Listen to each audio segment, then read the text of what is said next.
Wanita itu turun tangga untuk membuang sampah.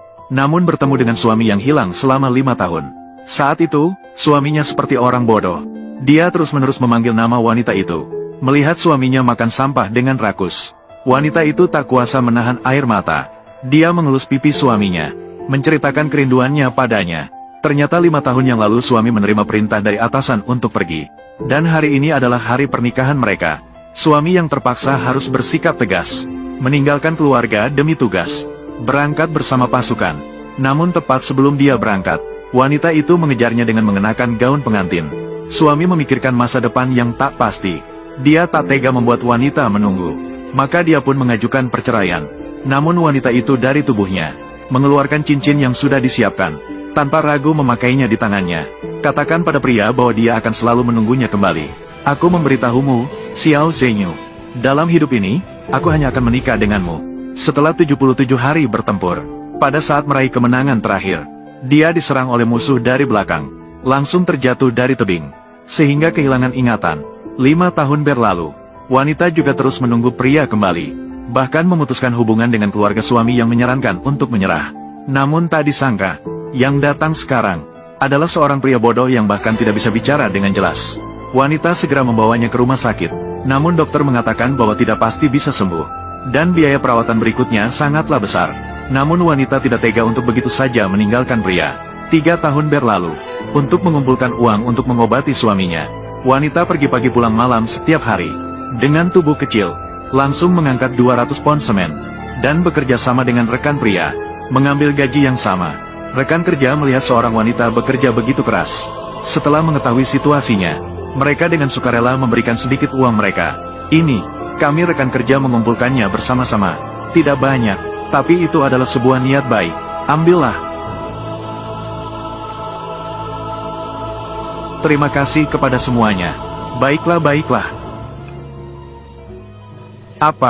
Apakah kalian bekerja atau tidak? Aku bisa melihatnya sejak awal. Mataku hanya sebuah penggaris.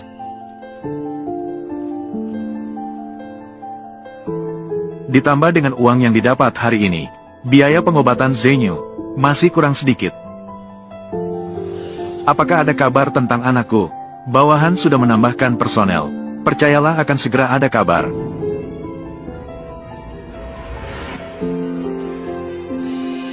Zhenyu, nanti harus pergi ke orang tuaku untuk meminjam uang sedikit. Jika sikap mereka tidak baik, jangan khawatir. Ayo pergi, kita pulang.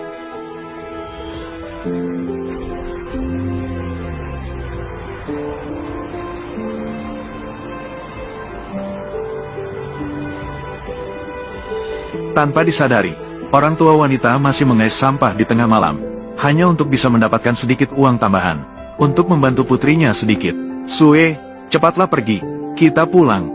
Jika kamu selamanya, semoga bisa bahagia seperti ini. Anak perempuan bodoh kita, menjaga anak lelaki bodoh itu.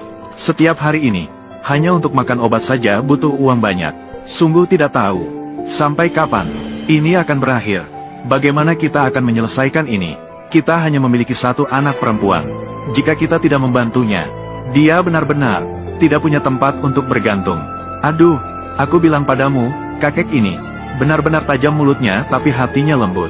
Padahal dia sendiri merasa kasihan pada anak perempuannya sendiri. Masih saja memasang wajah masam setiap hari, bahkan mengusirnya dari rumah. Padahal diam-diam berhenti merokok dan minum untuk menghemat uang. Setiap kali pergi ke rumah sakit mengeluarkan uang, tidak memberitahu anak perempuan. Aku takut memberinya beban yang lebih besar.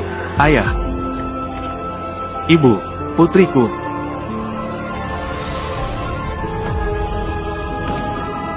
Aduh, apa yang sedang kamu lakukan? Selama ini aku tidak berbakti. Maafkan aku. Putriku yang bodoh. Bangunlah, kamu ini bicara. Omong kosong apa? Ayo pergi, kita pulang. Kamu sedang mencari apa? Bangunlah, kenapa kamu berlutut? Ayo pulang ke rumah.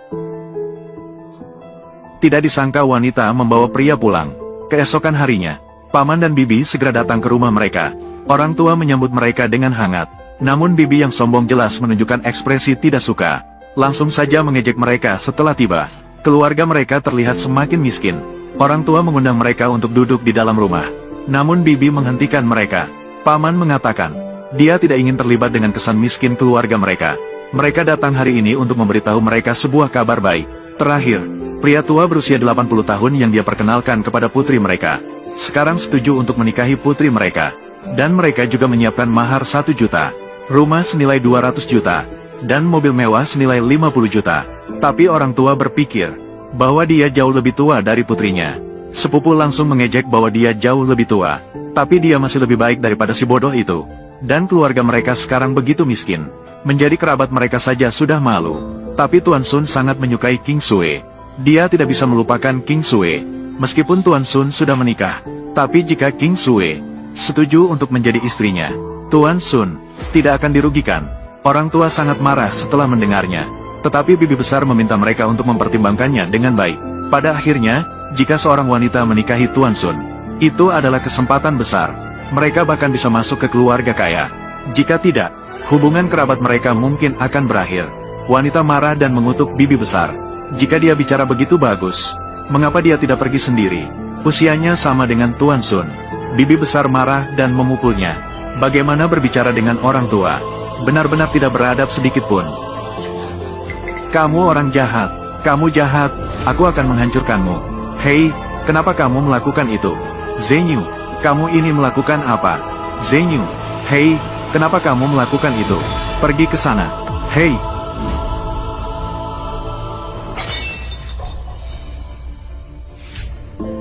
Zenyu.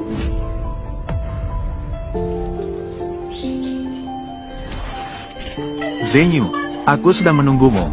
Melanggar negara besar kami. Melanggar batas pasti dihukum. Bunuh.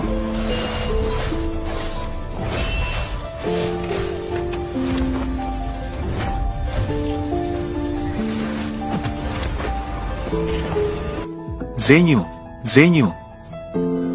Bagaimana cara menangani ini? Bagaimana cara menanganinya? Darah. Zenyu, jangan takut. Aku akan menelepon rumah sakit. Cepat, cepat, cepat. Cepat. Ini, orang bodoh ini tidak akan matikan. Apakah ini akan merugikan kita? Ah, bagaimana kalau kita pergi? Cepat pergi.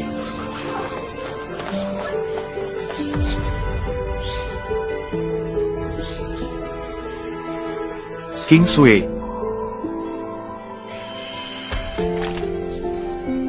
Zenyu. Zenyu. Zenyu. Zenyu, kamu sudah sadar.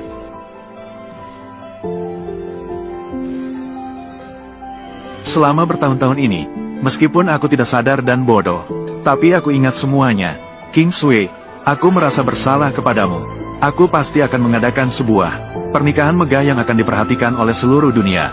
Aku ingin seluruh dunia, semua keluarga bangsawan, datang menyaksikan kebahagiaan kita. Aku tidak menginginkan pernikahan mewah. Aku tidak ingin pernikahan mewah apapun. Aku hanya ingin kamu bahagia dan sehat. Menemani aku sudah cukup. Zenyu.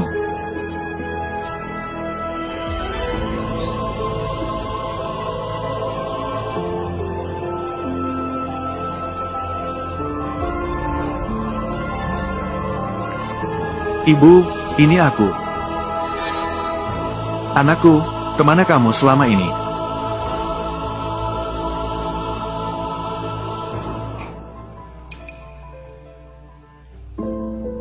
Zenyu bodoh. Selama 3 tahun, King Sui tidak pernah meninggalkanmu.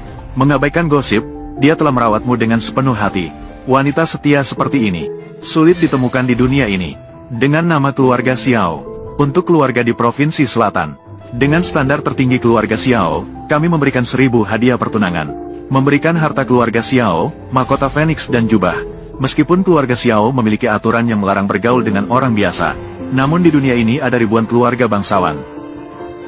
Tidak ada satupun putri bangsawan yang sebanding dengan King Sui. Mengambil saham senilai miliaran dari grup Feng Hua terkemuka di Provinsi Selatan. Diberikan kepada keluarga. Memberikan keluarga tempat di puncak keluarga bangsawan di Provinsi Selatan. Ya, ayo lakukan sekarang.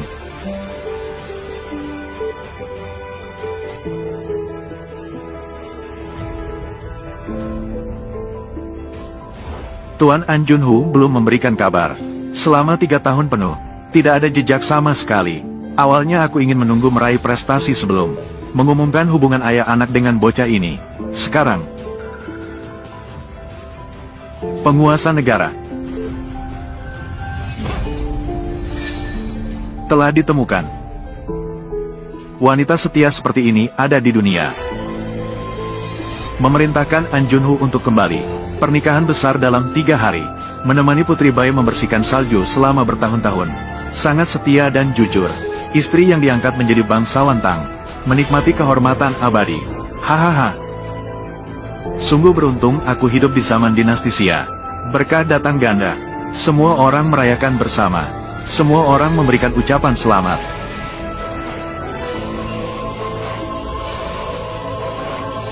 Hahaha.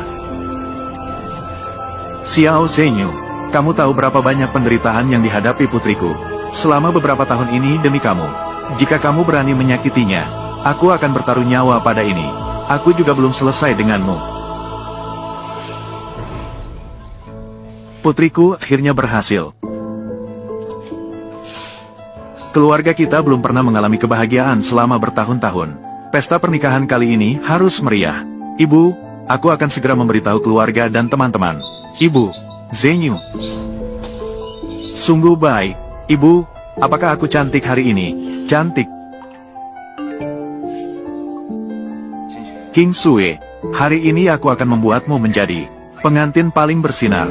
King Sui, Zhenyu berkata, hari ini aku akan menjadi pengantin paling bersinar di dunia. Aduh, sangat bagus, sangat bagus. Hanya berdasarkan orang bodoh itu. Mungkin dia hanya akan membuatmu menjadi pengantin paling memalukan di dunia. Lihatlah rumah pernikahan ini. Seperti yang kubayangkan. Sederhana. Asalkan bisa menikahi Zhenyu. Aku tidak peduli tentang hal lain. Kamu benar-benar keras kepala. Di dunia ini, siapapun tidak ingin pernikahannya meriah. Aduh, jika ini diganti dengan Tuan Sun, jauh lebih baik dari ini. Sebagai seorang pria, jika wanitaku menikah dengan sederhana seperti ini, aku akan mencari pohon bengkok untuk menggantung diri. Aduh, tapi kembali ke topik. Pada akhirnya, menikah dengan orang bodoh. Apakah ini akan mempermalukan jika diumumkan secara besar-besaran? Bisa dimengerti. Aduh. Lihatlah betapa miskinnya. Kalian masih bisa menyesal sekarang. Hanya memohon padaku. Aku bisa menghubungi Tuan Sun. Tuan Sun sangat toleran. Pasti akan setuju untuk menerima King Sui. Tidak perlu, anak perempuanku tidak seburuk itu. Kakak, aku pikir kamu terpengaruh oleh menantu bodoh itu. Kalian semua menjadi bodoh. Hari ini aku mengundang kalian datang. Ini sebagai tanda hormat kepada keluarga. Aku mengundang kalian untuk menjadi saksi. Tapi jika kalian meremehkan kami, maka silakan pergi. Baik Sui, kau pikir kami ingin datang menghadiri pernikahanmu seperti ini? Kau pikir aku tidak malu? Aku malu. Lalu kalian datang untuk apa? Tentu saja kami datang untuk melihat seberapa hina dirimu. Tapi jangan khawatir. Yang akan kami hadiri hari ini adalah pernikahan besar putra Tuan Xiao. Nanti di sana akan hadir para bangsawan dan pejabat tinggi. Tidak berhak melihat dari jauh seperti ini. Tapi untungnya, suamiku adalah keturunan keluarga kaya. Dia bisa membawaku untuk menyaksikan langsung. Melihat langsung pemandangan pernikahan mewah ini. Kamu pikir kamu siapa? Kalau kamu menikahi Tuan Sun, mungkin kamu juga akan memiliki kesempatan seperti ini. Sayangnya kamu malah bertahan dengan si bodoh itu. Kamu bukan sedang jatuh cinta, tapi bodoh. Bodoh, jangan iri. Nanti setelah aku kembali, aku akan bicara padamu dengan baik. Bedanya pernikahan lusuh ini dengan pernikahan lainnya. Sekarang sudah saatnya. Menantu bodohmu, mengapa dia belum datang? Mungkin dia malu dengan mas kawin bodoh itu. Terlalu sederhana, takut untuk datang. Apa urusanmu dengan kesederhanaan itu? Tolong segera pergi. Berani sekali. Siapa yang memberimu hak berteriak-teriak di sini? Kami adalah orang tua kamu. Kami datang hari ini untuk memberi dukungan. Karena kita adalah keluarga. Kami datang untuk memberi dukungan. Jangan tak tahu diri. Kalian kerabat ini tidak dibutuhkan.